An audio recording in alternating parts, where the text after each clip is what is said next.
Hola.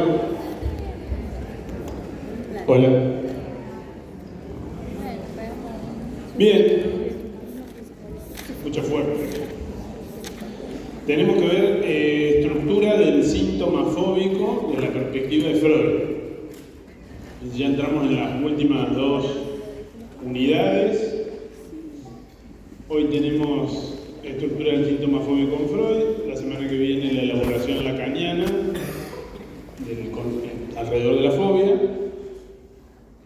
Luego perversión desde Freud y luego perversión desde Lacan, y ya terminamos el programa. Bien, en el eje temático relativo a la estructura del síntoma fóbico van a ver que tienen como bibliografía obligatoria una parte, un capítulo de el texto del inconsciente de Freud de 1915, es decir, de la todavía por ese entonces primera tópica, en términos de lo que ustedes ven en la materia, segunda hipótesis psicopatológica, y luego tienen 3 capítulos de el texto Inhibición, síntoma de angustia, el capítulo 4, el capítulo 7 y el capítulo 8. Un texto de 1925, es decir, posterior a la elaboración de la segunda tópica y correlativo a lo que nosotros vemos acá como tercer hipótesis psicopatológica. Un poquito antes de eso nos vamos a ir para empezar con el tema, porque ya vimos cuando veíamos Obsesión desde Freud un texto que se llamaba Obsesiones y Fobias, donde Freud empezaba a hacer una distinción, una diferenciación entre la neurosis obsesiva y la fobia. ¿Por qué se produce esa confusión? Porque vemos que muchas veces, en ese texto Freud dice, el asunto es que hay diferentes estados emotivos, dice en Obsesiones y Fobias, que se eternizan, que se perpetúan a lo largo del transcurso de la enfermedad. Uno de ellos puede ser el temor, la preocupación, el temor, la angustia. Hay distintos en la obsesión. Y en la fobia, dice, por lo general siempre se trata de angustia o de una expectativa angustiada, del miedo a que algo acontezca, del miedo a que algo suceda. Que esos son los únicos estados emotivos. Y que por lo general la idea no se mueve o no varía tanto como si lo hace en la neurosis obsesiva, donde dice el estado emotivo se eterniza y la idea es un sustituto de otra idea intolerable o inconciliable, diríamos en términos de la primera hipótesis. Entonces ahí ya vemos que Freud empieza como a tener una dificultad para diferenciar la estructura del síntoma fóbico de la estructura de la neurosis obsesiva. Más que una dificultad, algo que necesita él aclarar todo el tiempo. Porque muchas veces en la tradición previa a Freud se confundía la fobia como un síntoma dentro de la neurosis obsesiva, o como una característica más dentro de la neurosis obsesiva.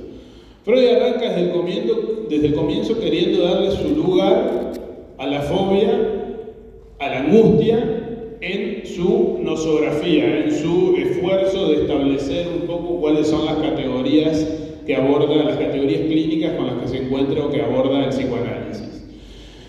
De esa manera va construyendo a lo largo de toda su obra distinciones acerca de la angustia, elaboraciones acerca de la angustia, muchas de las cuales son complementarias entre sí y en alguna medida también se van superando una a otra. Vamos a empezar hablando un poquito de las distintas teorizaciones de la angustia en Freud, para después pasar a ver puntualmente los elementos de los textos que mencionamos que están en la bibliografía. La primera hipótesis o el primer trabajo, como ustedes les mencionaba recién, Obsesiones y Fobias, y después el otro es el trabajo donde Freud intenta distinguir un determinado síndrome en calidad de síndrome de angustia, de neurosis de angustia, lo quiere distinguir de la neurastenia, que era un cuadro muy de moda en esa época, porque el autor era, el que más había hablado de ese cuadro era Pierre Janet, que era un psicólogo muy conocido en Francia por ese entonces. Entonces, Freud empieza diciendo que la angustia, la primera teoría,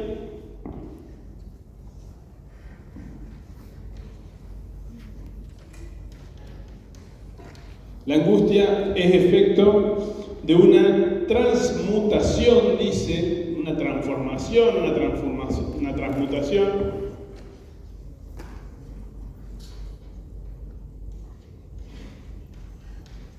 del libido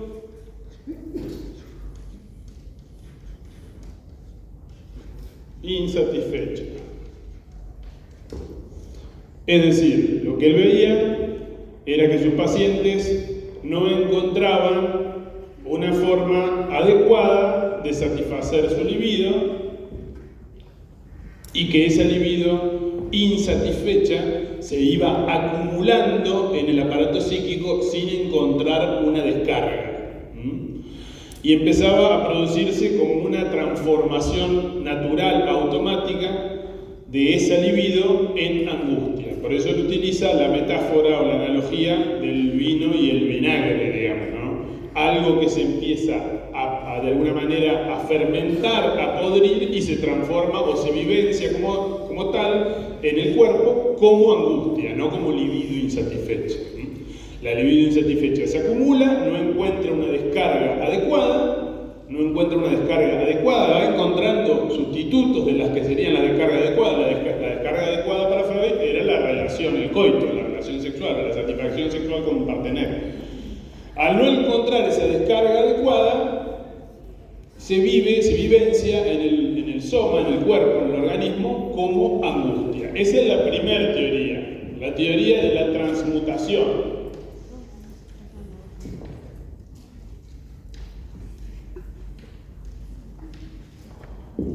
La libido satisfecha en angustia.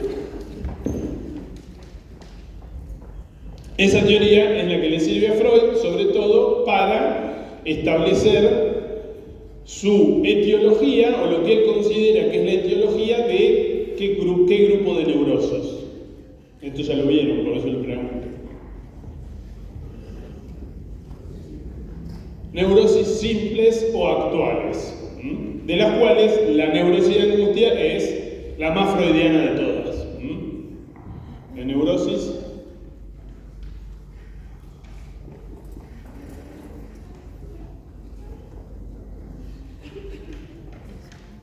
de paso repasamos un poco eso. O actuales. ¿Por qué las llaman neurosis simples?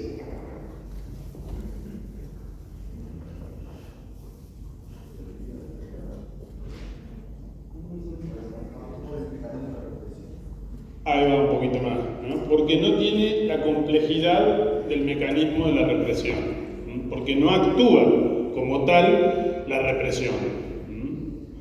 Entonces dice, hay un proceso de transmutación que es simple, que no tiene trámite psíquico.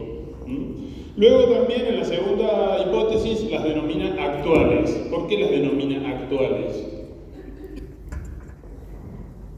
Acá. Estas son preguntas para el final, por eso vamos. El que toma nota después va a sacar buena nota. Y después no se la vamos a cargar al guaraní y vamos a decir, claro, qué feo. Muy bien. Usted le va a ir muy bien en el examen. Actuales, porque no se remontan a la vivencia sexual infantil que hemos visto que en Freud tiene un valor clave etiológico para todas las psiconeurosis. Todas las psiconeurosis, él dice, debemos encontrar en el análisis, debemos suponer algún tipo de vivencia sexual infantil, digamos, que está en la serie complementaria como un determinante del tipo de neurosis, ¿no? Si esa vivencia sexual infantil es activa, él dice, bueno, por lo general da lugar a la neurosis obsesiva. Si esa vivencia sexual infantil es pasiva, es decir, haber sido objeto de una seducción o alguna situación así, es el germen o la raíz etiológica de la histeria. Entonces, actuales, porque no se remiten a la historia sexual infantil, sino a qué es lo actual que sucede que las desencadena. Un determinado, dice él, desbalance libidinal.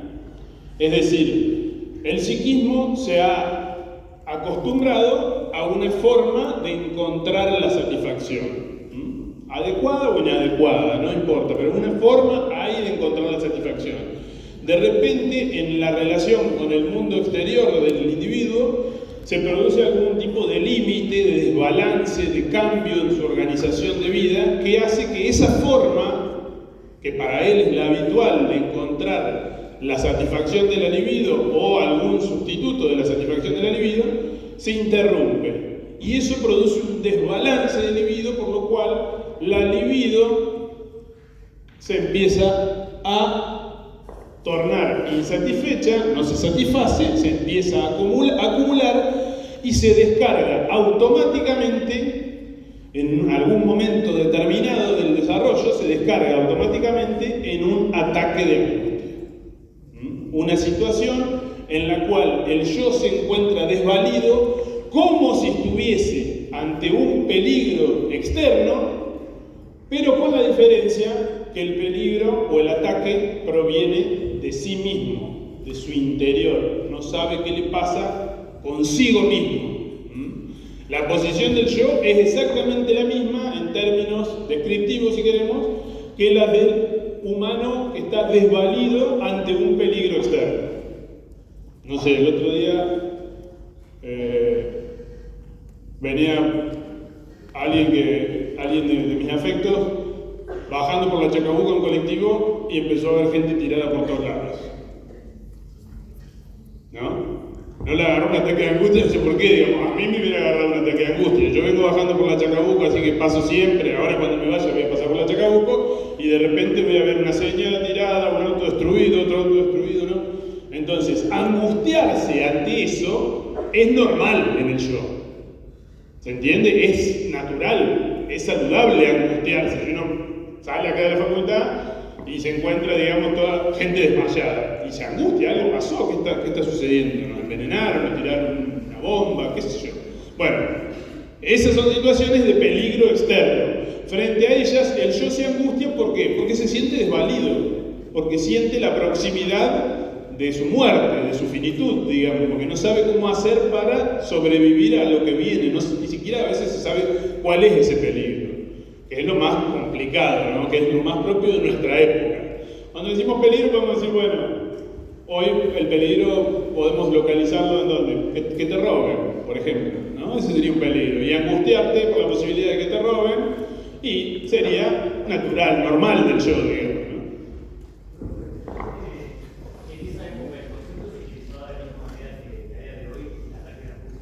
Sí, la descripción del ataque de angustia de Freud es más lúcida y tiene una explicación etiológica, no así el ataque de pánico. El ataque de angustia es lo mismo que el ataque de pánico, es el nombre freudiano del ataque de pánico. Hoy ustedes lo van a escuchar como panic attack, incluso así en inglés, ¿no? Es decir, es lo mismo que Freud describió en 1890, que hoy se le llama de otro nombre. Y que por lo general es tratado con psicofármacos. Por lo general, el ataque de pánico, no necesariamente alguien que sufre ataque de pánico va al analista. Muchos van al psiquiatra y reciben un Diocan o un psicofármaco y con eso ya se tapa el síntoma. ¿Se entiende? No se sabe cuál es el desbalance, no se sabe qué lo provocó y demás, pero no se siente más. Se aplaca, en el mejor de los casos. Cuando uno es una persona que tiende a pensar sus cosas y demás, no le sirve eso, obviamente, necesita analizarse. Pero muchos otros que no quieren saber nada de pensar, ni de conversar, ni de nada, se toman la pepa y listo. Entonces,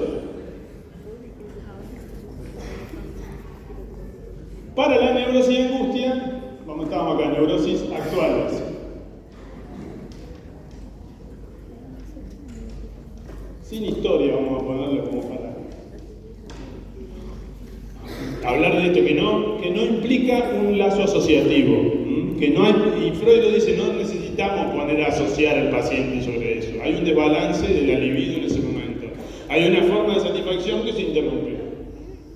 Dice, si Si lo que viene siendo la forma de satisfacer, o la forma inadecuada de satisfacer la libido, dice Freud, es alguna forma de relación sexual, de coito, pero interrumpida por alguna particularidad o desvirtuada por alguna particularidad, incluso por ejemplo podemos pensar, él pone el ejemplo de su época donde no había la misma relación con la medicina anticonceptiva, entonces él pone el ejemplo de la interrupción del coito para que no se produzca el embarazo, ¿no? El retiro anticipado en el acto sexual del miembro de la vagina de la partener para que no se produzca el embarazo. Entonces dice, esa forma es un determinante etiológico de la contracción de una neurosis actual que él dice es la neurosis de angustia.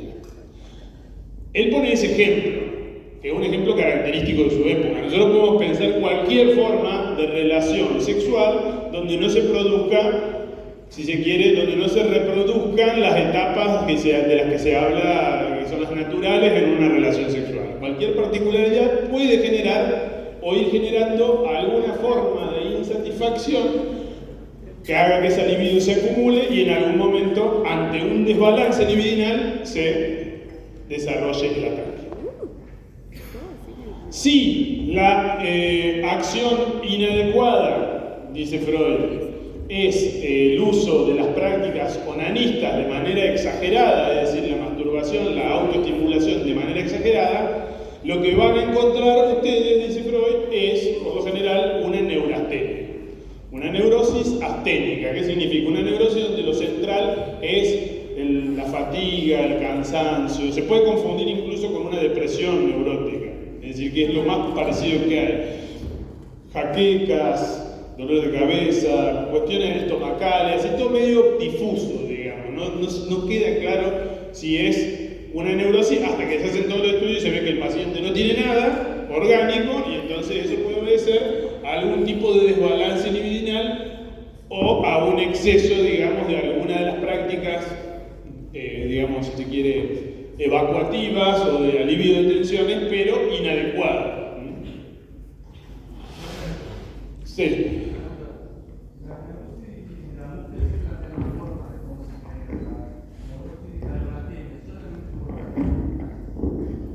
Y es la forma más estereotipada, podemos decir. Es la forma más clásica. Puede haber alguna otra forma, no necesariamente la práctica puntual. No, se me ocurre el ejemplo de pacientes que han sufrido de neurastenia y que, por ejemplo, te decían cosas como, porque todavía es muy común, digamos, no es nada de otro mundo, y no es algo grave tampoco, aunque el paciente lo viva como algo que no puede manejar, es el ABC de la psicopatología, no es nada del otro mundo. Por ejemplo, una paciente que decía, me despierto a las 9 para estudiar y hasta la 1 no me puedo levantar de la cama. Entonces ni duermo, ni estudio, ni esto ni lo otro. ¿Y qué hace 4 o 5 horas en la cama? No importa si el acto se produce o no se produce, sino que ahí está como de alguna manera la libido insatisfecha en toda su dimensión, digamos, ¿no? Si se produce el acto y se produce en exceso, el acto masturbatorio, bueno, vamos a encontrarnos con las características de la astenia más establecidas. Pero si no se produce, igual, digamos, hay ahí en ese merodeo, ¿no? en esa demora de su actividad, por decirlo así, el germen de la neurastenia. Es ese tipo de cuestiones, ese tipo de prácticas indefinidas de la sexualidad. No necesariamente tiene que ser la masturbación. Es decir, no necesariamente es alguien que se masturbe concretamente, sino estar toda la mañana acostado tocándose, aunque uno no se entiende de lo que me refiero, eso es una descarga inadecuada para la libido. Porque toma el propio cuerpo de manera absoluta, porque no se encuentra con el otro, entonces no encuentra la posibilidad de hacer la descarga, diríamos en términos genésicos, la descarga de toda esa tensión. Primera teoría de la angustia. Entonces, esta teoría de la angustia es explicativa para las neurosis actuales, no así para las psiconeurosis de defensa, donde lo que Freud va a decir un poquito después, en 1905,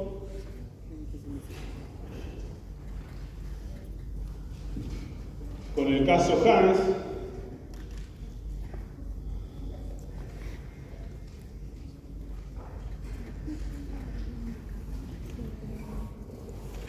va a decir que la aparición de la angustia, por ejemplo en el caso de Juanito, obedece a que se ha efectuado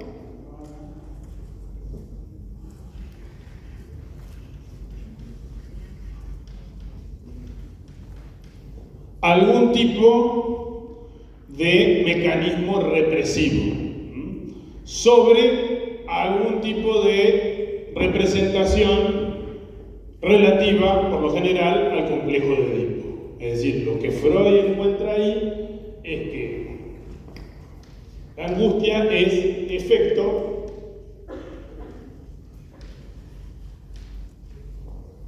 de la represión.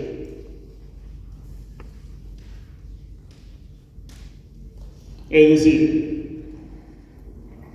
Juanito tiene el deseo dirigido en ese entonces hacia la figura de su madre, el deseo amoroso y los deseos hostiles, los deseos de muerte dirigidos hacia la figura de su padre. Reprimir, digamos, alguna de esas expresiones genera en él una angustia desfigurada, una angustia que aparece vinculada a una idea sustituta, no a la idea de matar al padre o que el padre se caiga o que el padre se muera. La angustia aparece relacionada a un objeto con el cual él se encuentra, sobre todo en los paseos amorosos que da con su mamá. Es decir, los momentos de intimidad, digamos, si se quiere, en la vida con su partener madre, se ven de alguna manera opacados por el retorno desfigurado de la idea de qué lindo sería quedarme con ella para siempre y aquel otro se muera, desaparezca, ¿no? Entonces, ¿eso dónde aparece? En los paseos que hacía o con la madre o con la que lo cuidaba y en relación a un objeto de su medio, de su ambiente. En este caso, ellos vivían, la familia de Juanito, Hans vivían frente a una cochera de carruajes donde siempre había caballos, donde los caballos hacían sus necesidades, relinchaban, bueno, todo lo que hace un caballo que está en estado de cautiverio lo hacía frente a la casa de Juanito. Y él salía y también lo veía cómo hacían caca, los movimientos que hacían cuando hacían caca, cómo zapateaban, cómo relinchaban y demás, y construye a partir de ahí un temor, una expectativa angustiada, lo que pasa a ser el síntoma, que es la expectativa de que alguno de esos caballos, esa expectativa va a ir cambiando, por esto que decimos que el sustituto se va desfigurando. Al principio es que alguno de esos caballos se tumbe, se caiga. Él había estado jugando con el papá al caballito, decía saltarse como si fuera un caballito, ¿no? Con otros amiguitos, y había visto cómo uno de sus amiguitos en ese juego se había caído, se había lastimado, se había largado a llorar. Entonces él habría asociado, qué lindo sería jugar a ese juego con mi papá. Y reprimiendo un poquito, qué lindo sería que mi papá se caiga como mi amiguito y se lastime, así se retira un poco de la escena. A su vez, en la cama matrimonial, donde Juanito se hacía arrumacos o cumplidos, creo que es la traducción española que hay en las obras, donde decía esos cumplidos con la mamá, a su vez, esa cama tenía como un cabezal, ¿no? Donde había una escultura en madera de la cabeza de un caballo. Es decir, que la elección del sustituto, de la representación que va a ir al lugar de la representación del deseo de la muerte del papá, está sobredeterminada. Es lo que vemos nosotros tantas veces cuando vemos la teoría de Lacan, ¿no es cierto? Hay un símbolo, caballo, que tiene muchos significados, ¿no? Y el síntoma, por eso tiene esa función de máscara, por eso se enmascara el sentido y el deseo que hay adentro del síntoma. Porque está multideterminado, es decir, es el papá que tenía bigotes y anteojos y que él lo comparaba con las anteojeras del caballo y el bozal que le ponen al caballo para que no vaya a morder. Por ejemplo, los caballos que estaban en la puerta de la casa, el caballo que estaba en el cabezal de la cama de la mamá. Es decir, que hay una determinación plurívoca del significante, vamos a decir con Lacan, caballo. Por eso se elige esa fobia y no otra. Muchas veces cuando un psiquiatra quiere tratar una fobia, esto lo escuché muchas veces, alguien que tenía fobia a los perros, y bueno, múdese de lugar, viva en un lugar, en un edificio donde no permitan animales, como algo.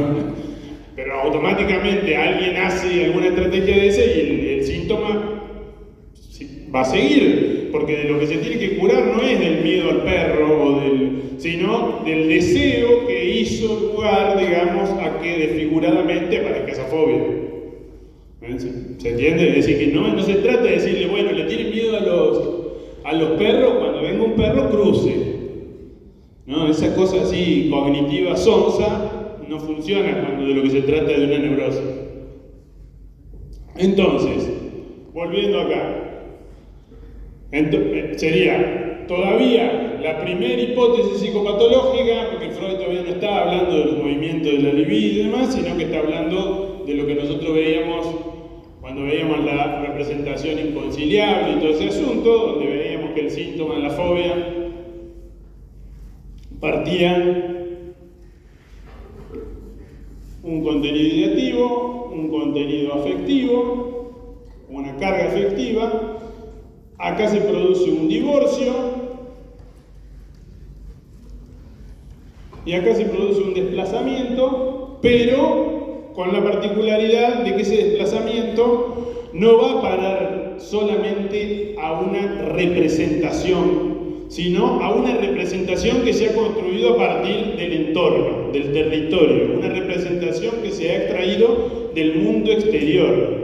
No es solo algo que el niño ha pensado, es algo que el niño ha visto. Por eso son tan frecuentes y tan recurrentes, y Freud habla tanto de las llamadas zoofobias. ¿Por qué los niños suelen hacer fobias con animales, insectos? ¿No? Porque son seres que pueblan, ¿no es cierto?, el entorno de una persona. No sé, una araña, una hormiga. Son seres que muchos adultos quizás no los vemos porque estamos en nuestras cosas, acelerados, así. Pero un niño que tiene toda la disponibilidad atencional para prestarle atención al perrito, al gatito, localiza esos objetos en el mundo exterior. Y por proyección, desplazamiento por proyección,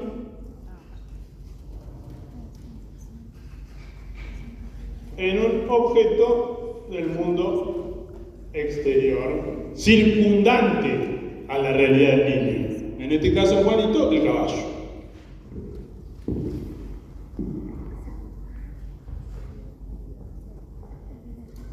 La elaboración freudiana de la angustia continúa, no se detiene ahí. Por ejemplo, en las nuevas conferencias, ustedes no tienen el material de la bibliografía obligatoria, él dedica una de esas conferencias al tema de la angustia.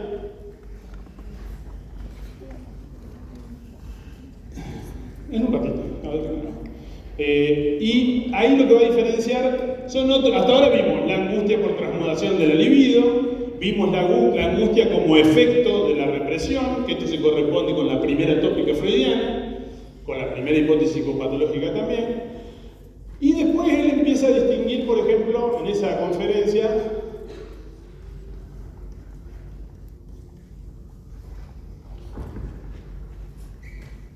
la angustia neurótica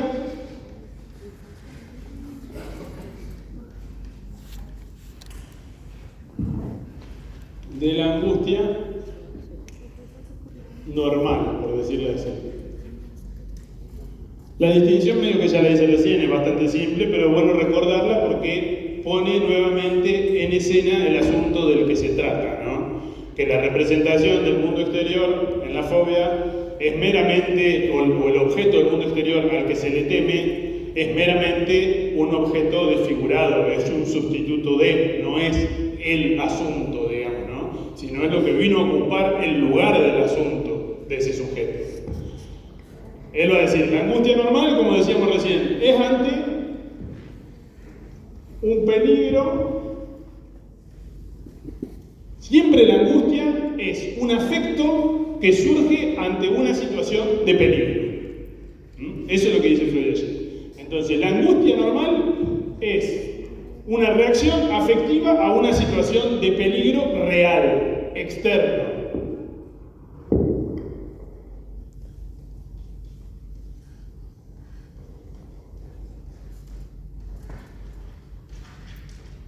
Por ende, manejable como, si es algo real y externo, lo puedo manejar alejándome de eso. Si me siento desvalido ante el final de psicopatología, mi yo se siente desvalido y agarra y dice, lo rento el año que viene. Y se va alejando, digamos, ¿no? Y después cuando está allá lejos, no hagan eso, ¿no es cierto? El peligro está localizado en el afuera, entonces tiene esa facilidad para el aparato psíquico de decir, bueno, me alejo, huyo, me retiro. La angustia neurótica, como particularidad, lo que tiene es que es una reacción afectiva, pero a un peligro interno, al peligro de un ataque interno. ¿Qué lo puede atacar desde el interior? ¿No? Desde el exterior lo puede atacar algo de la realidad. Decíamos recién, el profe que le haga una pregunta jodida en el examen, un perro que lo muerda antes de ir al examen, no sé, algo que pase afuera, un auto que venga y choque a todo el mundo y destroce todo, no se sabe cómo, pero así fue.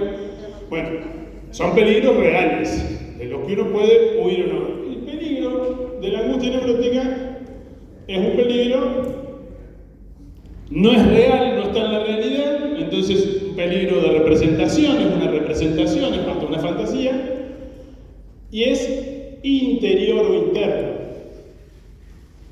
Un ataque, el yo se siente desvalido ante la posibilidad de recibir un ataque interno de su propia pulsión. En algún momento el yo ha experimentado, como si fuera el paradigma de eso podría ser el ataque de angustia del que hablábamos recién, la neurosis actual. Por eso siempre Freud dice que la neurosis actual, la neurosis de angustia, en tanto neurosis actual, es prodrómica de una histeria de angustia, es decir, de una fobia. Es prodrómica quiere decir que por lo general alguien antes de hacer una histeria de angustia vivió alguna vez un ataque de angustia, una neurosis de angustia. Es decir, tuvo en algún momento un desbalance libidinal, sufrió, digamos, el ataque de angustia, y luego, con el correr del tiempo, cuando eso se va historizando, cuando alguien se va neurotizando a partir de armar una historia con eso que le sucede, da como resultado una histeria de angustia. Alguien que localiza sus malestares en los objetos del mundo exterior, en el afuera, e intenta huir de eso cada vez que puede. Como que espacializa su malestar, territorializa sus problemas. No es algo que le pasa a él internamente, sino que es algo que le pasa con un determinado objeto o situación de la realidad. Entonces le alcanza, o es la ilusión, con retirarse de ese objeto, con alejarse de la relación con ese objeto, para prevenir ese ataque.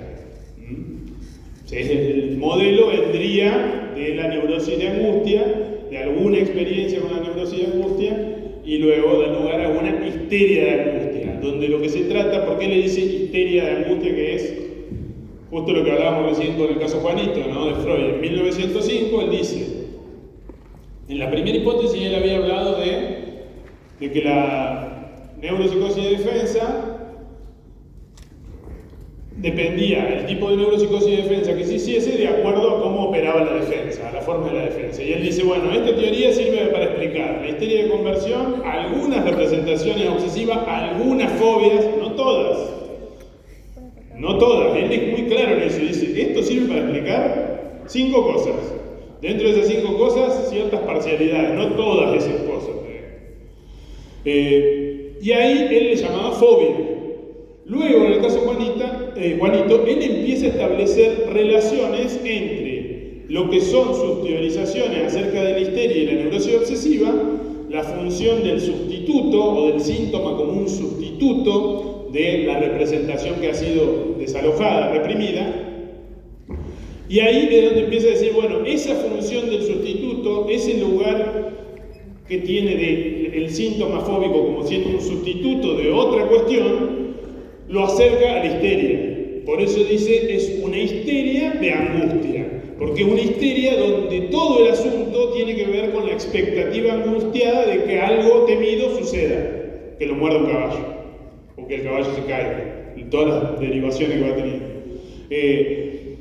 Es un sustituto de, entonces dice, como es una histeria donde lo que domina la angustia, histeria de angustia. Todas las otras histerias lo que domina es el síntoma conversivo, por eso histeria conversiva. Entonces la pone del lado de, dentro de las psiconeurosis, de las neuropsicosis de defensa, y después dentro de la psiconeurosis, digamos, la pone del lado de la histeria, la acerca a la histeria. Es una modalidad de la histeria donde el síntoma, donde la centralidad del síntoma pasa por la expectativa angustiada, de que algo malo sucede. Por eso también se vincula por ahí en el contenido con la neurosis obsesiva, ¿no? El obsesivo también tiene miedo de que por haber tenido determinado tipo de deseos, algo le pase a su amada o algo le pase a su papá. No cualquier cosa, sino la representación de la tortura en particular. Entonces, por eso, siempre la fobia es como que es muy fina la diferenciación del lado de la histeria y del lado de la neurosis obsesiva. Freud se tomó el trabajo de ir haciendo esa diferenciación una y otra vez. Cuando leen Inhibición Síntoma de Angustia, van a ver que en el capítulo 7 y en el capítulo 8 se pasa distinguiendo todo el tiempo el caso Juanito del caso del hombre de los lobos. Porque el caso del hombre de los lobos también en apariencia, ustedes no lo ven, entonces ahí no voy a poder hablar mucho porque los voy a confundir si hablo demasiado, pero el caso del hombre de los lobos, es un tipo que tiene un sueño recurrente que un grupo de lobos, cuando él está durmiendo, es decir, cuando está en su intimidad, lo observa. Un grupo de lobos en un árbol lo observa. De hecho, hay un dibujo que él le hace a Freud, y hay un dibujo que la hermana le mostraba, cuando lo quería asustar, le mostraba el dibujo del lobo que se le venía, ¿no? También había hecho como una especie de zoofobia, pero dentro de una neurosis obsesiva. Y van a ver que en esa clase, en el capítulo 7, de Inhibición Síntoma de Angustia, y en el 8 también, Freud se la pasa todo el tiempo distinguiendo esas dos cuestiones. Juanito y cuando ustedes lean el paciente ruso era el hombre de los lobos. Era una persona oriunda procedente de Rusia. Entonces, a la altura de la segunda hipótesis patológica, distingue la angustia neurótica en esa conferencia de la angustia normal. En ambos casos se trata del desvalimiento, ese es el término exacto que utiliza Freud,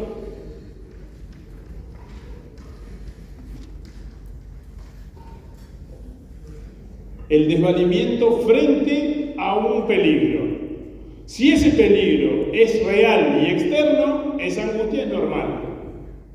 Si ese peligro es representacional o fantasiado e interno, es una angustia neurótica. Cuando él habla del llamado desvalimiento, utiliza una palabra en alemán que se llama Ihlsuffkeit, que es algo así como el estar caído, el estar sin poder, el estar sin capacidades, digamos, para defenderse. Él habla de que el paradigma, digamos, el arquetipo de esa posición de desvalimiento es el cachorro humano en su dependencia absoluta del otro que lo cuide y le dé protección. protección en el momento inicial de la vida.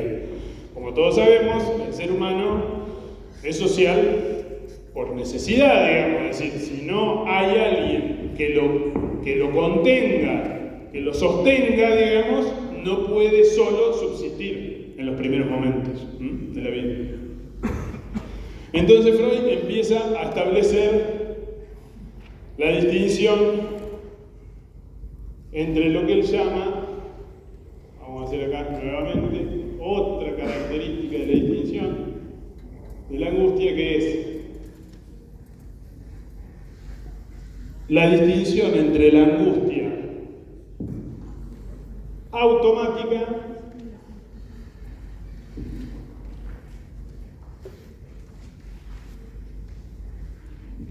y la angustia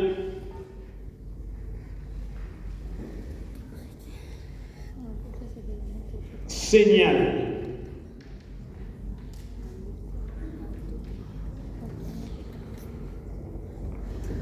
La angustia automática viene, o su paradigma, es la angustia frente al acto del nacimiento. Es lo que Freud conjetura, que el hecho de haber tenido que cambiar de medio de vida, es decir, pasar de la vida intrauterina a la vida extrauterina, el corte de las envolturas embrionarias, dice Lacan, digamos, Lacan juega con eso porque no cree mucho en la relación con lo filogenético. Lacan es muy estructuralista, ¿no es cierto?, en toda esa época. Entonces él, como que toda esa cuestión de la relación entre la ontogénesis y la filogénesis le hace ruido al evolucionismo, pero aún así dice el paradigma de lo que genera angustia, o del corte que produce la angustia, del corte con el otro que produce la angustia, es el nacimiento, el corte del cordón umbilical, de las envolturas embrionarias, la salida, digamos, del medio de vida intrauterino a este mundo despótico en el que estamos. Es decir, de un lugar donde todas las necesidades están satisfechas sin que el cachorro humano tenga que hacer nada, ¿no? Todo le viene en ese medio intrauterino. Por eso no recordamos nada de eso, porque fue tan placentero y tan lindo que en algunos casos, obviamente, sabemos que no siempre es así, pero digo, por lo general uno no se entera de eso porque no hay huella de esto, no hay nada de eso, no hay dónde inscribir todo eso. Por eso es una conjetura de Freud. Ningún paciente vino y le dijo, yo viví la angustia. Sería una construcción de un análisis, inventar eso, saber que a la mamá durante el embarazo no sé qué sucedió y armar un mito para explicar su relación con esa vida anterior, con la vida intrauterina.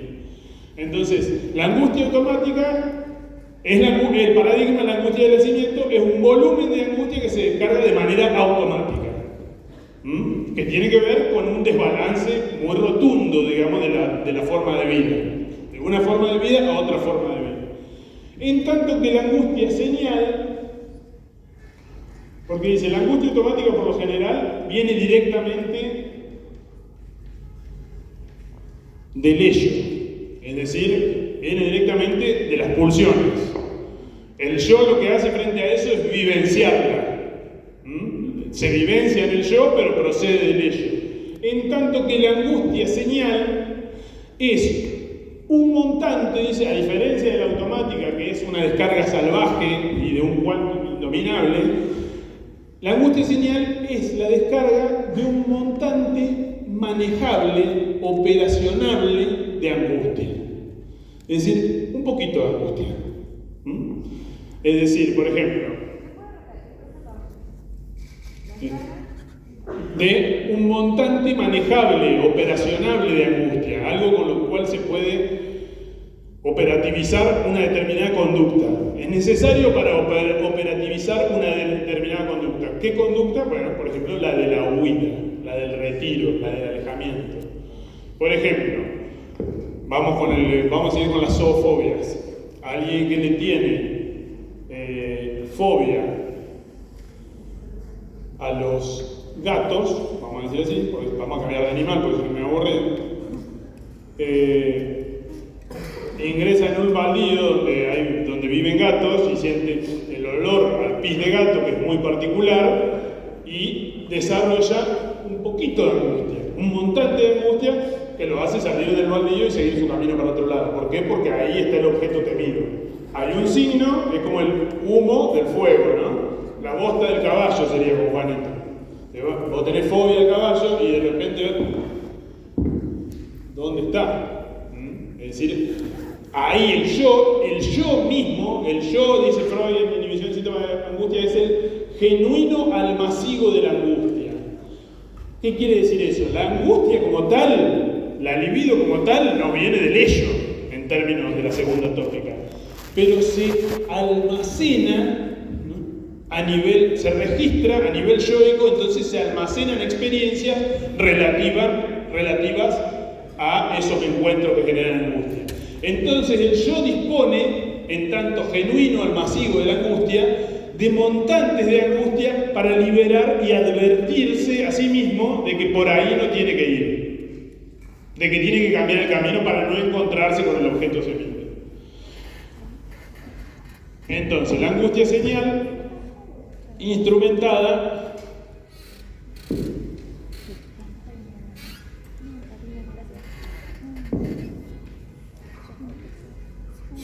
por el yo. Esta introducción de la distinción entre la angustia automática y la angustia señal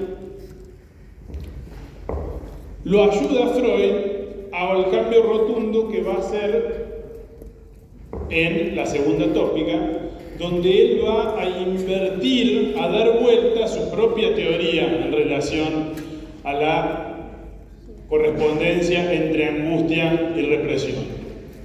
Él había dicho, en el caso Juanito, que la represión generaba la angustia.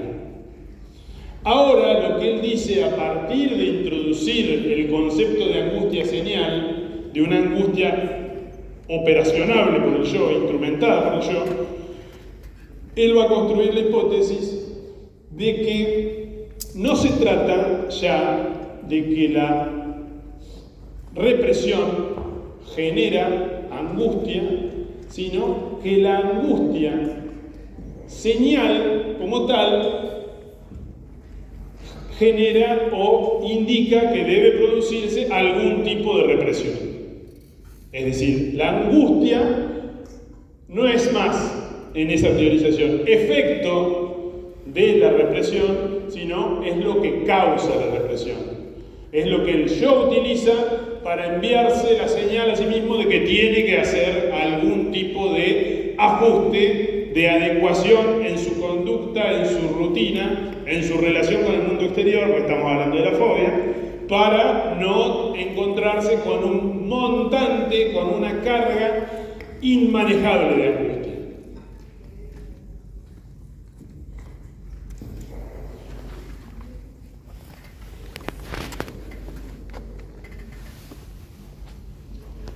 Entonces vamos a repasar así más rápidamente, para pasar a leer un poquito algunas partes del texto del inconsciente o de inhibición, síntomas de angustia,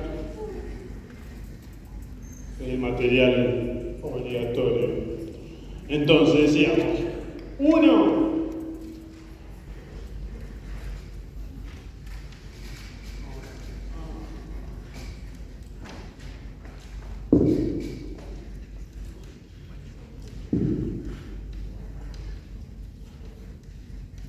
Transmudación o transmutación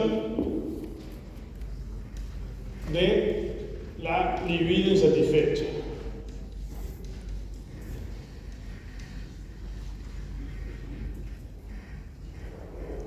Estamos hablando acá de 1895. 1905. La angustia como efecto de la represión. La angustia es lo que nos indica que algún tipo de represión se produjo.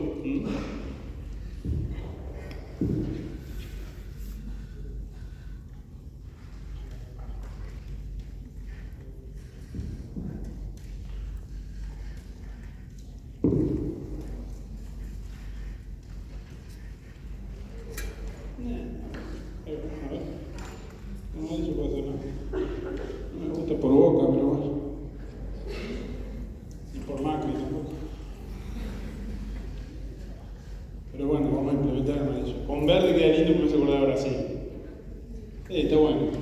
A ver, vamos a encontrar algo bueno en el amarillo. Transmutación de la libre insatisfecha, efecto de la represión. 3. Vamos a decir acá que la distinción entre de alguna manera la definición de la angustia neurótica. La angustia en relación a un peligro, bueno, todo lo que estamos recién. Angustia normal y angustia neurótica.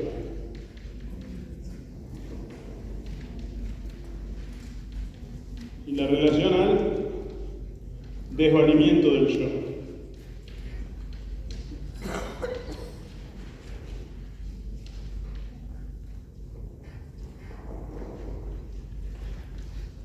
En 9.16 vamos a poner una tentativa de fecha, ¿no? Cuarto, vamos a invertir el orden en el que lo pusimos, a poner acá la angustia como causa.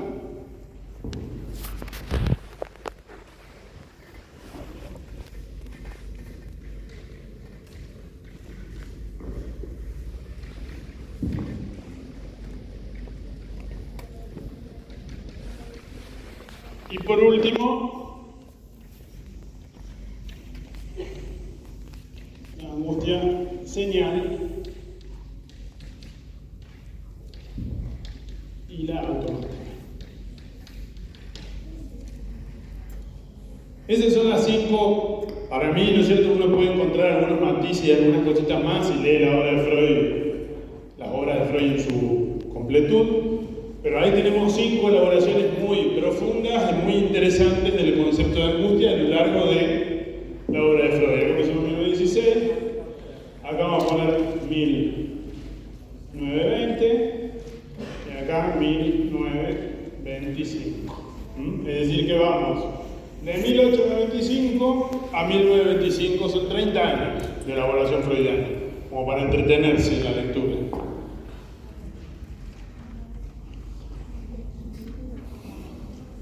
Vamos, ¿alguna pregunta hasta acá? No experiencia personal.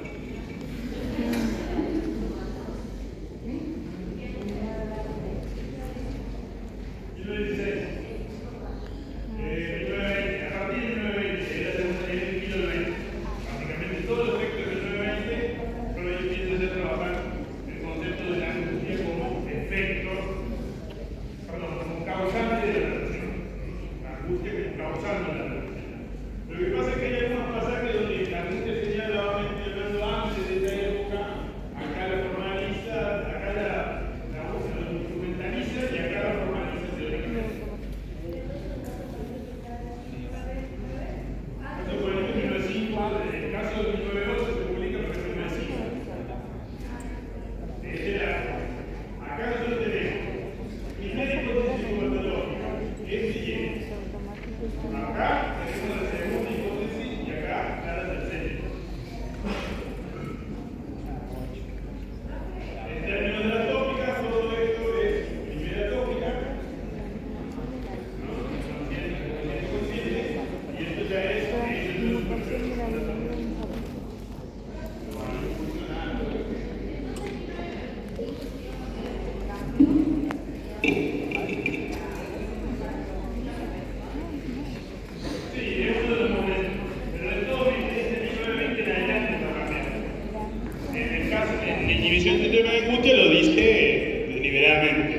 dice, no es como yo decía antes, que la angustia era efecto de la represión, sino lo contrario. La angustia es una señal para que se realice un nuevo mecanismo, o para que no se tenga que realizar, ¿se entiende? Porque la angustia señal también puede evitar que se tenga que realizar el gasto psíquico de una nueva represión, digamos. Entonces, huir o retirarse es una forma naif de que opere la represión, una forma con menos gasto psíquico. Se deja para después el asunto.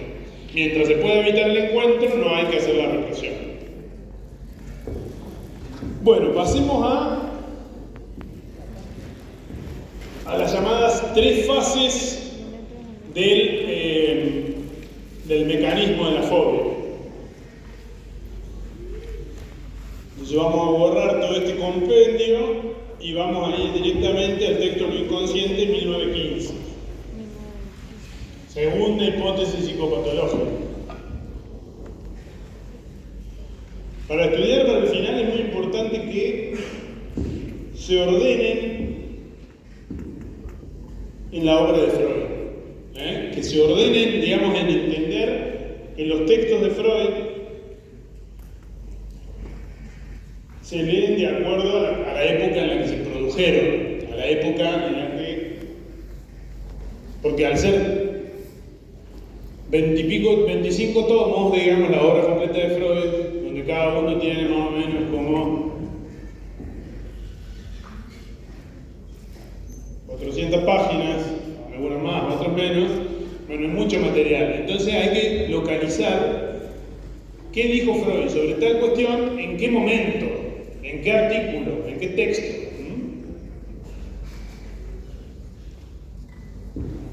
Para eso nosotros le damos como herramienta extra, además de las proferencias del propio Freud, primera tópica, segunda tópica, etc., las llamadas 3 hipótesis psicopatológicas, que es una forma también de ordenar la lectura de la obra de Freud, de ordenar lo que Freud dijo sobre las neurosis, por ejemplo, en cada momento.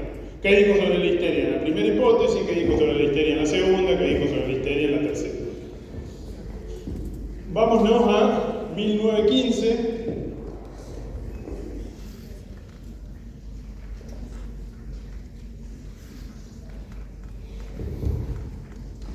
Lo inconsciente.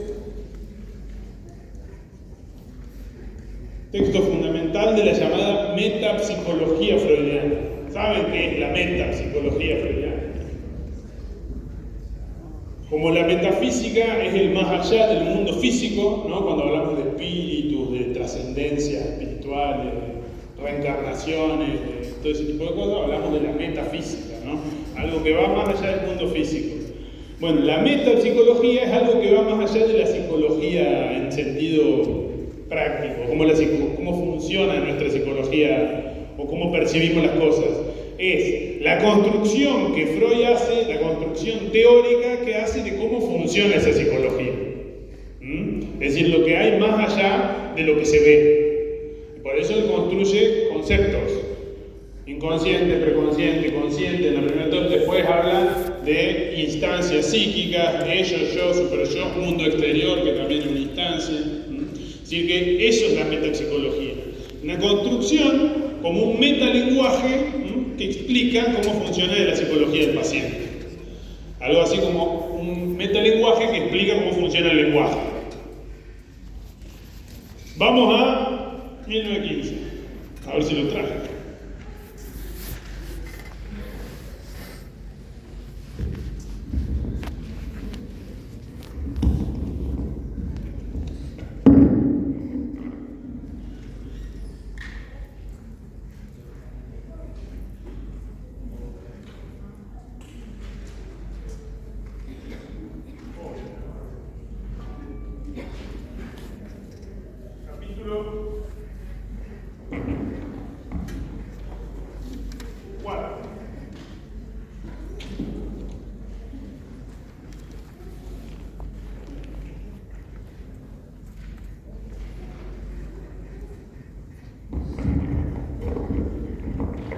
Capítulo 4, Freud lo llama Tópica y dinámica de la represión.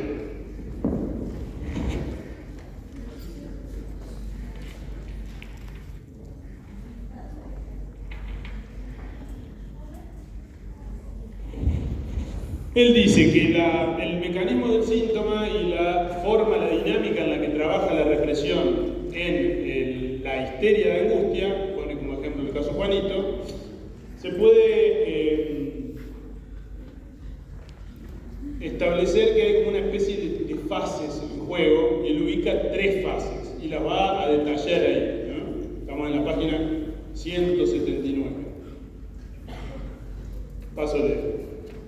En el caso de la histeria de angustia, nosotros sabemos que eso es la fobia, una primera fase del proceso suele descuidarse. Quizás ni siquiera se la advierte, pero es bien notable para una observación más cuidadosa. En ¿En qué consiste? Le preguntamos a Freud. Dice, consiste en que la angustia surge sin que se perciba ante qué.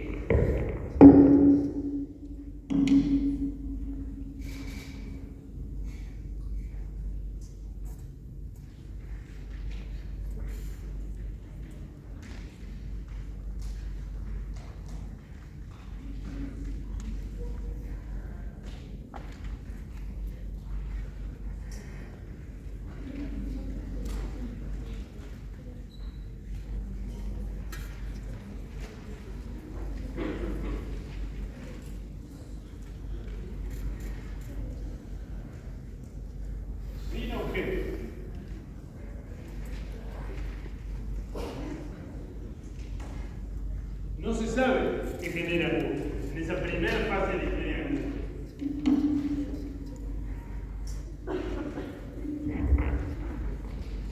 La angustia surge sin que se perciba ante qué. Cabe suponer que dentro del inconsciente, como ven está en la primera tópica, existió una emoción de amor que demandaba transponerse al sistema preconsciente. Es decir, que debería volverse recordable. Que sea preconsciente significa que es susceptible de conciencia, ¿no? Es decir, pasar de ser plenamente inconsciente a ser susceptible de conciencia, que uno pueda recordar. Cabe suponer que dentro del inconsciente existió una emoción de amor que demandaba transponerse al sistema preconsciente. Pero la investidura volcada a ella desde este sistema se le retiró al modo de un intento de huida. La represión allí actúa retirándole la investidura libidinal a una determinada moción de amor, a una determinada representación. Y si la investidura libidinal, pero la investidura volcada a ella desde el sistema se le retiró al modo de un intento de huida. Y la investidura libidinal inconsciente de la representación así rechazada fue descargada como angustia. Es decir, tenemos una representación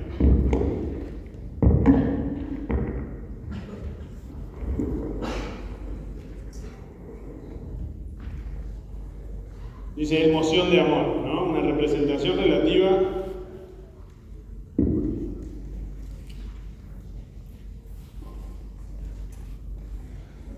la representación amorosa. El mecanismo de la represión en esa primera fase consiste en sustraerle la investidura libidinal preconsciente, es decir, que no sea susceptible de conciencia, que no tenga ninguna inscripción en la conciencia. Se le retira la atención preconsciente. Con la atención preconsciente nosotros recordamos un número de teléfono, recordamos lo que tenemos que hacer dentro de un rato, recordamos, ¿no? Esas son las investiduras preconscientes. Es lo que nos permite no tener que tener la conciencia sobrecargada de datos y de información, pero tenemos como en una especie de carpeta, una carpeta preconsciente. Bueno, esa investidura libidinal preconsciente, Freud dice que el primer mecanismo de la represión, ahí en esa primera fase, es retirársela a la representación que está buscando salir, a la representación o esa moción amorosa, esa moción de deseo. Y la investidura, entonces, decimos acá, preconsciente, se le retira, se va para otro lado, y la inconsciente, que es la que está pulsando por empujar esa representación hacia la conciencia, como se le retiró la preconsciente, es decir, la capacidad de recordar esto, de inscribir esto, la investidura libidinal inconsciente, el quantum energético, la libido con la que desde el inconsciente se investiga esa representación, llega sola como angustia. No se sabe qué la suscitó, porque lo que la suscitó es esto. Pero como esto fue privado de ser recordado, de ser consciente, de ser susceptible de conciencia, como se le retira la posibilidad, el yo se hace el boludo con eso. No quiere saber nada de eso. Entonces le retira la atención, le retira la investidura preconsciente y queda esto reprimido, la representación, y la libido sola.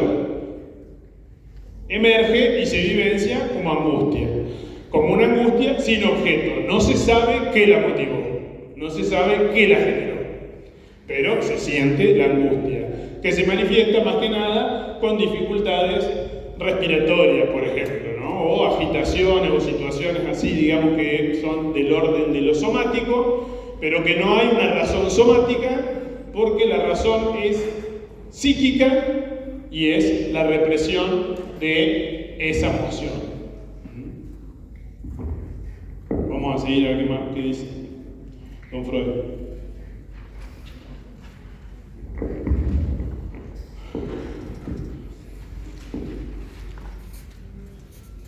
Entonces dice, la investidura libidinal inconsciente de la representación así rechazada, la representación se rechaza, fue descargada como angustia. A raíz, dice, de una eventual repetición del proceso, se dio un primer paso para domeñar ese desagradable desarrollo de angustia. La investidura preconsciente fugada, esta de acá, fugada. La investidura preconsciente fugada se volcó a una representación sustitutiva. Esta es rechazada y aparece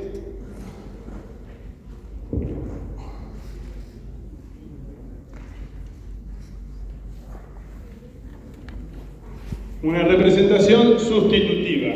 Esto ya está revisando o de alguna manera reformulando lo que él había dicho en Obsesiones y Fobias, donde había dicho que la función del sustituto tenía más que ver con la obsesión que con la fobia. Acá ya lo está revisando, está diciendo que ya hay, que el yo dispone de alguna representación sustitutiva para hacia dónde dirigir la investidura libidinal preconsciente, la atención. Entonces dice, la investidura preconsciente fugada se volcó a una representación sustitutiva que a su vez, por una parte, se entramó por vía asociativa con la representación rechazada, es decir, el caballo tiene que ver, ¿no?, con la emoción de amor de Juanito hacia la mamá, porque el caballo era testigo de cuando Juanito con la mamá se daban cumplidos en la cama matrimonial, por ejemplo. O el caballo era testigo de los paseos de Juanito, pues pasaba un caballo cuando Juanito iba con la mamá, es decir, que estaba en el escenario, digamos, de su emoción amorosa. Entonces dice, se sustrajo por una parte, se entramó por vía asociativa con la representación rechazada, y por la otra se sustrajo de la represión por su distanciamiento respecto de aquella. Es decir, se recuerda. La representación sustitutiva es recordada. Se sustrajo de la represión por el distanciamiento respecto de aquella y permitió una racionalización del desarrollo de angustia todavía no inhibible. Empieza la angustia sin objeto. En esa primera fase decimos, la angustia parece presentarse sin algo, sin saber qué se la motiva, porque lo que sucedió fue que la representación que la motiva fue reprimida, fue rechazada, y en su lugar se ofrece una representación sustitutiva que lo que permite es racionalizar cuál es la razón de la angustia. Es decir, le da a la angustia una razón desfigurada, no son los caballos.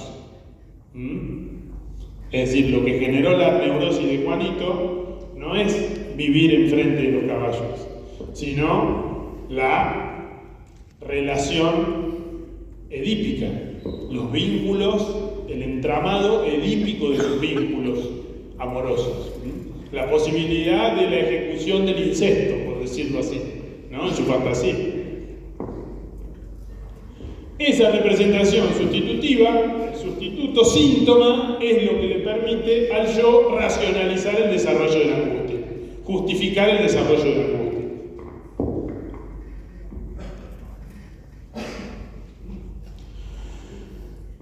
La representación sustitutiva juega ahora para el sistema consciente, entre paréntesis pone preconsciente. juega ahora para el sistema consciente el papel de una contrainvestidura. En efecto, lo asegura contra la emergencia en la conciencia de la representación reprimida.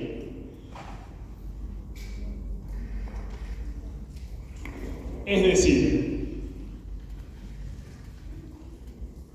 esa investidura preconsciente que se le niega a la representación inconciliable, podríamos decir, a la representación inaceptable, funciona al ponerla sobre una representación sustitutiva, una desfiguración, está en relación a esto pero está desfigurado, funciona como una contrainvestidura, una investidura que le asegura al yo que si le presta la atención al caballo, a la hormiga, a la araña, a lo que sea que genere su zoofobia, si le presta mucha atención a eso, si sobreinviste eso, en un momento el profe se vuelve loco y eso. Siempre hay un momento así. Y es justo. Esto está avalado por la política que no. Mira, te tenés que volver loco. Y no te volvés loco, estás mal. Algo te pasa. Bueno, tiene que pasar algo. Entonces, esta contrainvestidura, esta investidura preconsciente funciona como un seguro, como un reaseguro frente al retorno de lo reprimido. Es decir, si se ocupa mucho la conciencia del caballo, no se va a enterar nunca de que el asunto es con el padre, con la madre, ¿entiendes? Se asegura la represión.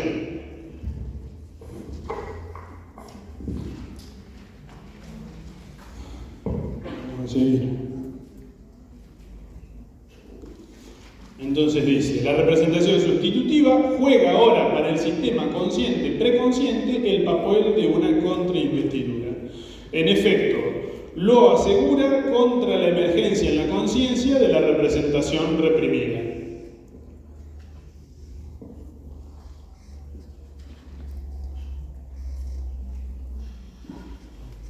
Después, en la página siguiente, 180, empieza a hablar de la segunda fase.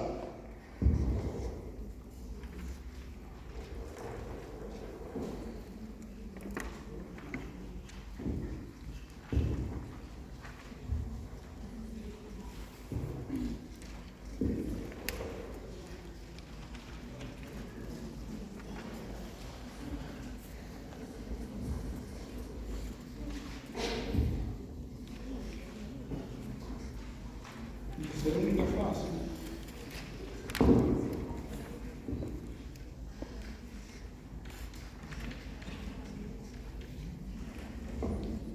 ¿Qué nos dice la segunda fase?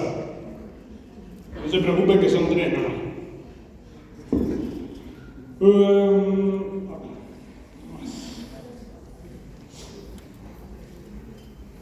Por tanto, dice, en la segunda fase de la histeria de angustia, la contrainvestidura desde el sistema consciente ha llevado a la formación sustitutiva.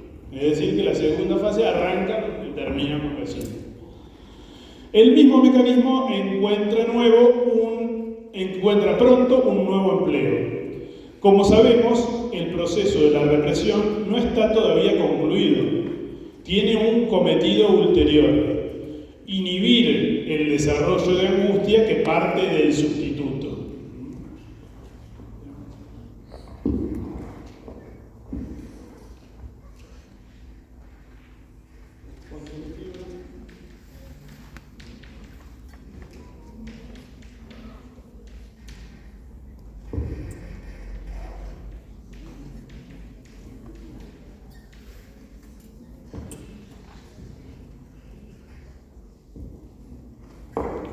El asunto es entonces cómo inhibir lo que queda de desagradable, la angustia que genera ese sustituto, digamos, ¿no? La fobia al caballo, por decirlo así.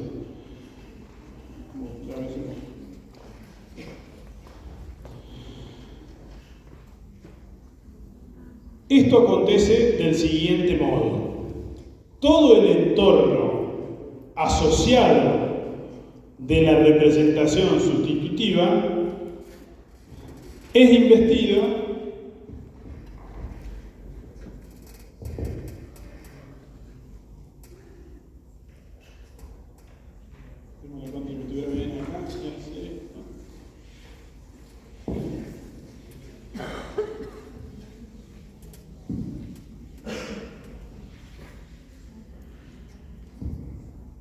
hermoso dibujo,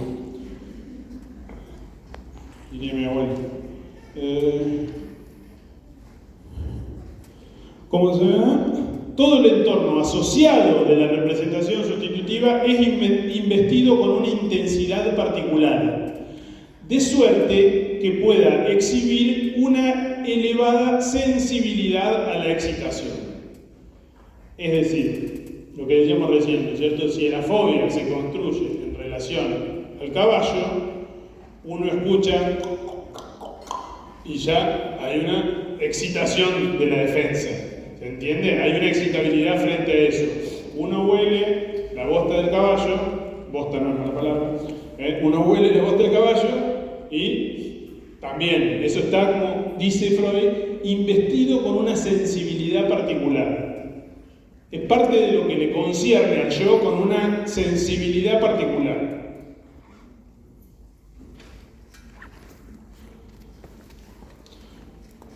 Todo el entorno asociado a la representación sustitutiva es investido con una intensidad particular, de suerte que puede exhibir una elevada sensibilidad a la excitación. Una excitación en cualquier lugar de este parapeto, lo lindo de las palabras genera un efecto en nosotros, ¿no? Yo, por ejemplo, la primera vez que leí este texto, la palabra parapeto me encantó, porque no se lee en todos lados. Uno no lo escucha a Feynman, a los periodistas de los canales hermosos que tenemos en televisión decir la palabra parapeto muy frecuentemente. Cuando la dice uno dice, ¡ay, qué lindo! Dijo algo como Freud, dijo una palabra que usó Freud.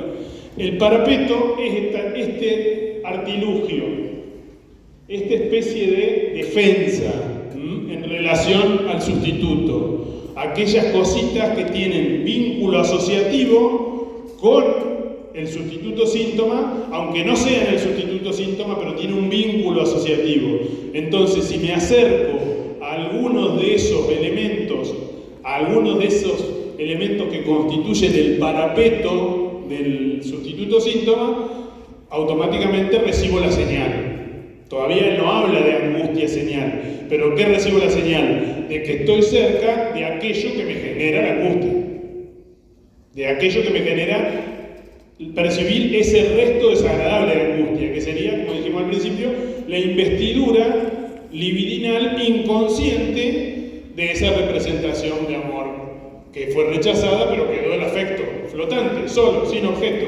Le inventamos un objeto y a ese objeto lo asociamos con los objetos relativos para que ese objeto tampoco nos genere angustia, para poder evitarlo. Entonces, al primer encuentro con algún vínculo asociativo de ese sustituto síntoma, nos retiramos, ¿no? Es para eliminar ese residuo que sería la investidura libidinal inconsciente de la emoción rechazada al comienzo, en la primera fase. ¿Clarísimo? Vamos, a ver qué dice. Una excitación en cualquier lugar de este parapeto dará, a consecuencia del enlace con la representación sustitutiva, el envión para un pequeño desarrollo de angustia que ahora es aprovechado como señal. Pero no, fíjense cómo lo dice, que ahora él está diciendo el concepto de angustia señal, pero como todavía no lo tiene, dice, ¿cómo funciona? ¿Cómo funciona? Como que ahora es aprovechado como una señal, ¿no? Como una señal para retirarse. El envión para un pequeño desarrollo de angustia que ahora es aprovechado como señal a fin de inhibir el ulterior avance de este último mediante una renovada huida de la investidura preconsciente. Es decir, hay que empezar a retirar la investidura preconsciente para no angustiarse con el sustituto. Hay que olvidarse de lo que uno inventó para no angustiarse angustiarse con aquello que reprimió. Es decir, había una emoción de la que no se quiere, el yo no quiere saber nada. Se le retira el interés psíquico preconsciente, pero queda la libido inconsciente, queda lo que investiga esa representación que rechazamos. Eso se vive, se transforma y se vive como angustia, se vivencia como una angustia, sin objeto. Le inventamos a eso un objeto para racionalizarla, para justificarla, intelectualizamos la angustia. Decimos, bueno, debe ser que me genera miedo los caballos, por ejemplo. Y luego de eso se inviste preconscientemente todo el parapeto de ese objeto que se inventó, ¿no? Del sustituto de figurativo, para eliminar el residuo desagradable de esa angustia, la que te genera el sustituto. Es como un drenaje de angustia. Sí. Ahora vamos a ir a la tercera fase. Yo también.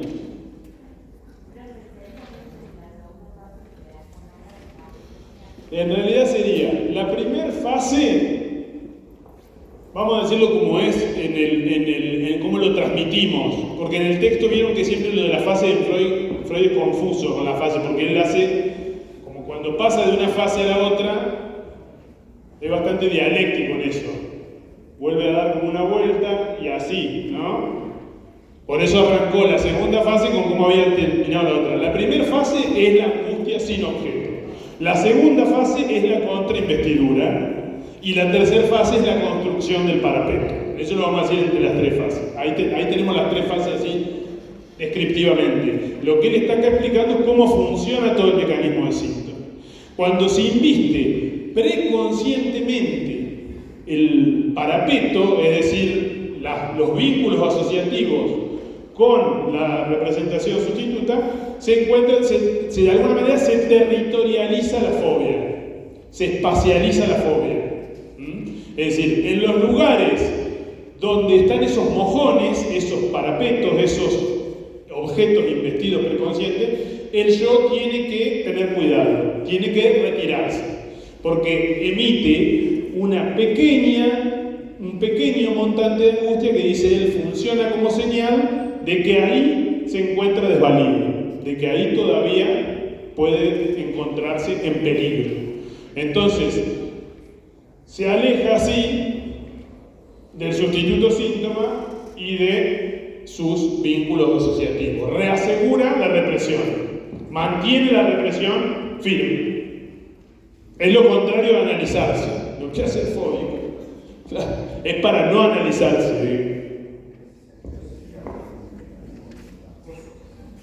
Es un mecanismo ventajoso, y lo dice Freud, en inhibición, síntoma y angustia, porque al espacializar, al territorializar, digamos, el objeto temido, que esté en el mundo exterior, se crea la ilusión el yo de que puede operativizar con eso retirándose, que se puede escapar de eso.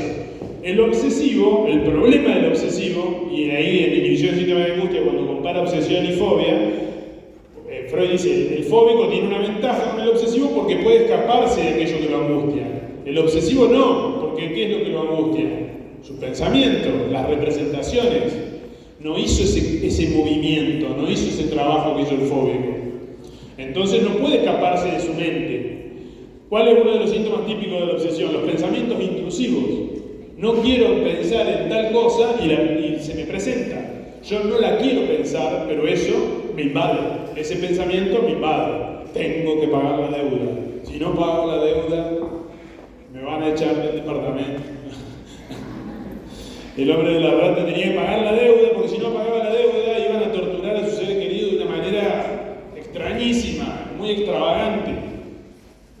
O sea, ¿cómo escaparse de eso? Si eso lo inventó todo él en su cabeza, ¿no? Acá, por medio de la proyección, lo que se hace es territorializar, espacializar, para así poder huir, retirarse.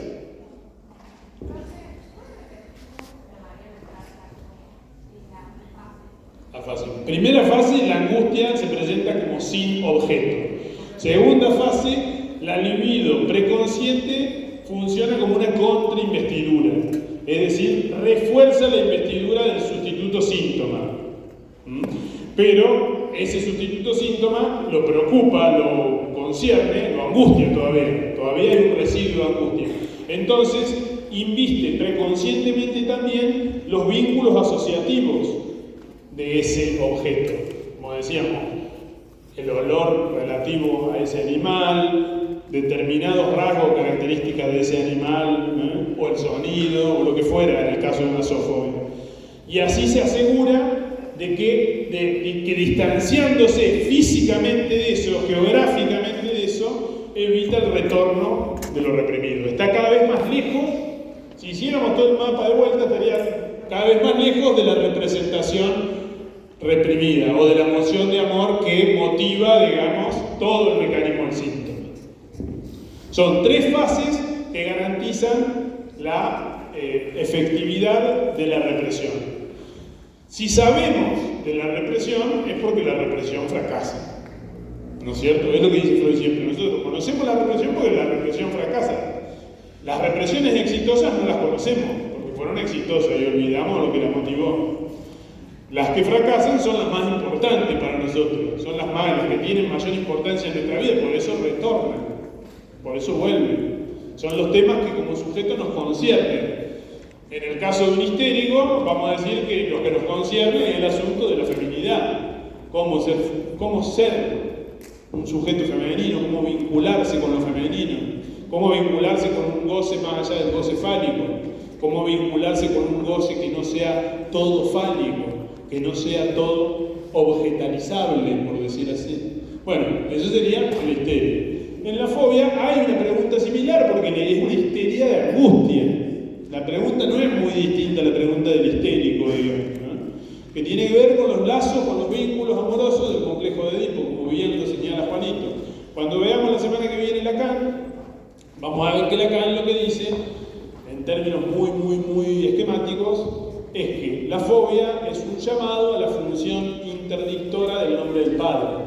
Es decir, el sujeto con su fobia convoca la intervención del símbolo que ordene su relación con el partener síntoma.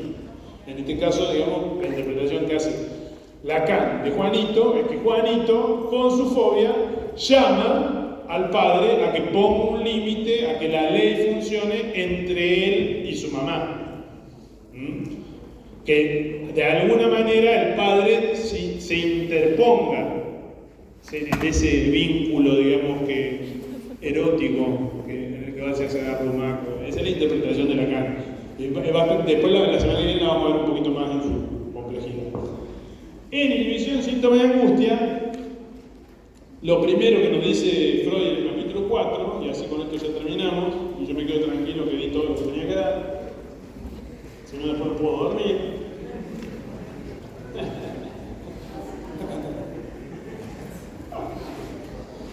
Se ve que me conoce. No tengo ningún problema para dormir. Es más, me viviría dormir. ¿Qué nos dice? Capítulo 4 de, vamos a hacer acá, 25.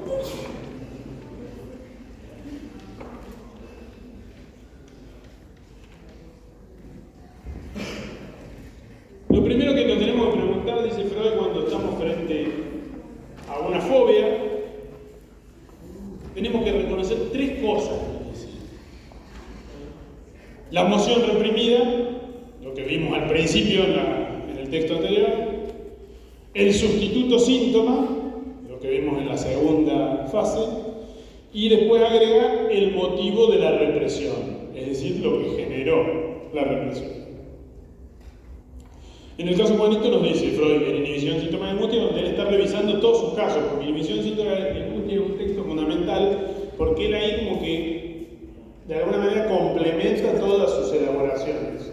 O sea, pone blanco sobre negro, por decirlo así. Es decir, lo que dijo al principio lo contrasta con lo que encontró en la segunda hipótesis o en la segunda tópica, ¿no? Entonces va estableciendo ahí, más que nada estableciendo preguntas, porque él todo el tiempo lo dice. Por ejemplo, al principio de Inhibición del capítulo 4 que les digo, dice: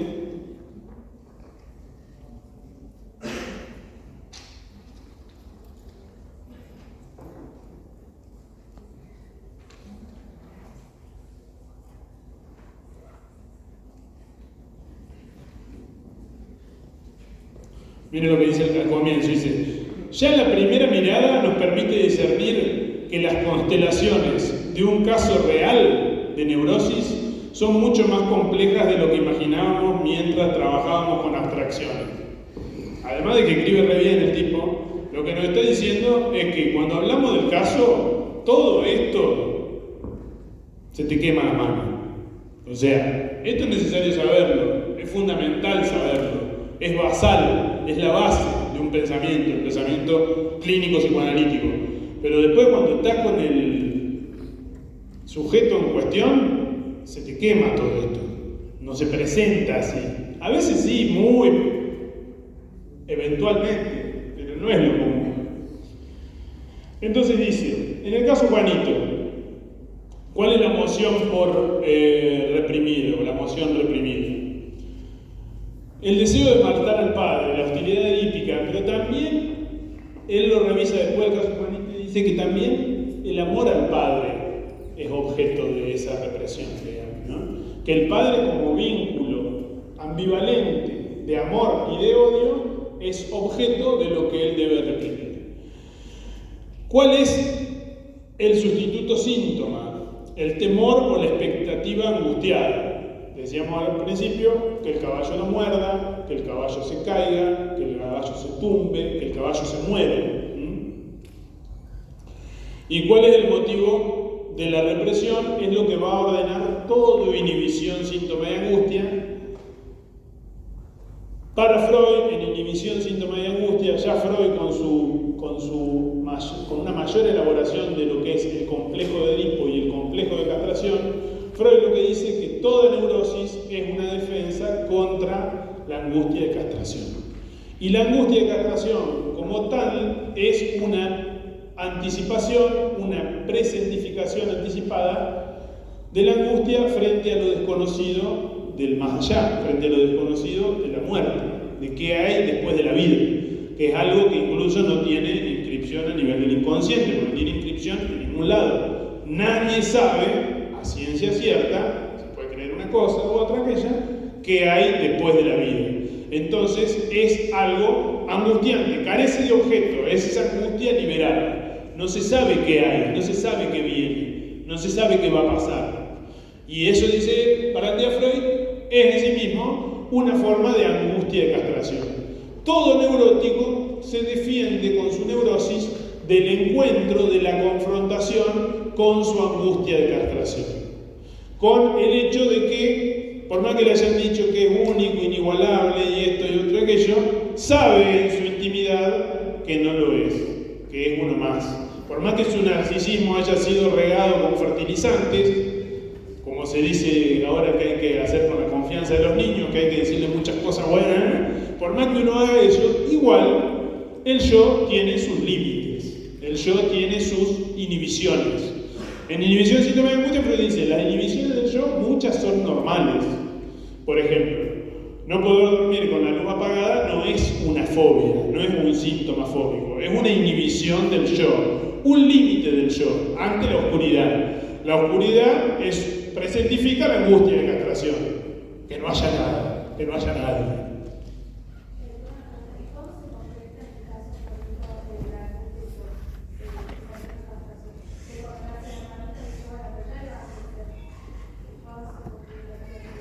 Al final, Juanito empieza con el sueño del fontanero, ¿se acuerdan? Él empieza a hacer unas equivalencias y él le dice al padre, hagamos una cosa, le dice, vos quedate con la abuela y yo me quedo con mamá, digamos, ¿no? Es una forma de darle una vuelta a la angustia de castración. Él, como de alguna manera, se contenta con esa resolución. Y el sueño del instalador, digamos, ¿no? Que alguien va a venir a instalar el hace pipí, digamos, o a desinstalar el hace pipí. Y ahí, digamos, ahí ya va terminando el caso, digamos. En realidad, con eso se lidia toda la vida, ¿no? O sea, con la castración, el complejo de castración se actualiza todo el tiempo.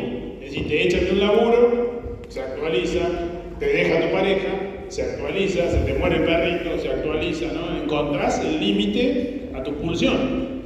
a que hagas lo que hagas, tu pulsión tiene un límite. El superhéroe es una construcción neurótica para ir más allá de la castración. El superhéroe lo puede hacer todo, hasta que le encuentran también una kriptonita, algo que ¿no es cierto?, su talón de Aquiles, digamos, ¿no? Vuelve a aparecer la castración. El superhéroe sería un sustituto síntoma, y en algún momento vuelve a encontrar su límite, porque eso retorna. Lo inacabado de la existencia humana, lo inacabado del conocimiento, lo inacabado del inconsciente, eso retorna una y otra vez. Lo inacabado de nuestra existencia, que no es una existencia cerrada sobre sí misma. No sabemos bien para qué existimos. No tenemos ni idea. Cada uno se construye un mito para eso. Bueno,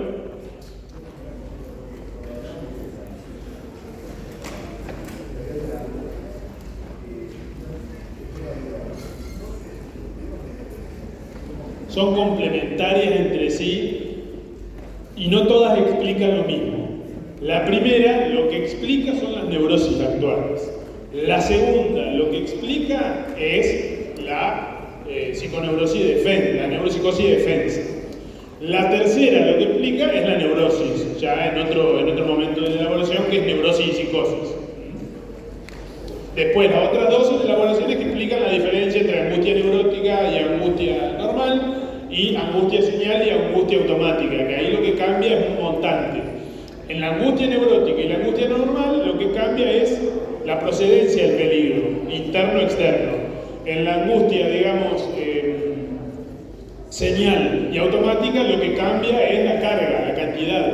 Una es arrasadora, te lleva puesto, la automática te deja completamente desvalido, y la otra te indica por dónde tenés que ir para desangustiarte, para no sentir más angustia. Te da una señal. Nos vemos.